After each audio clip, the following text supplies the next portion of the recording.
आज सॅटरडे होता, बाबूला सुट्टी होती. मला नाश्त्याला काय करू, तर बोलला काहीतरी छान बनव. मग हे छान मस्तपैकी ब्रेड बनवून दिलं त्याला. आणि पाऊस भरपूर पडत होता. घराच्या बाहेर जायची इच्छाच होत नव्हती, इतका सारा पाऊस पडत होता.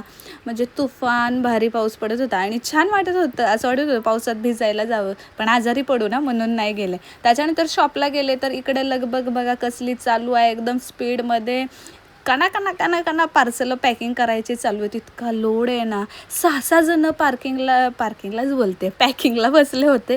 आणि आजच्या रात्रीचं लाईव्ह बघा, असं क्वांटिटीत बुकिंग होतं आहे आणि आम्ही असे पॅकिंग करतो आहे, तरी पण बाकीचं आहे. रात्री घरी आले, बाबू बोला स्टोरी बोलायची. म्हटलं ठीक आहे. मग आज बुक ओपन केलं, स्टोरी सांगत बसलो, बोलत बसलो आणि त्याची ॲक्शन पोयम वगैरे बोलत बसलो. असं छानपैकी आजचा दिवस गेला. माझ्या पिल्लूसोबत छान छान ॲक्टिव्हिटीज केल्या. असा होता आजचा दिवस.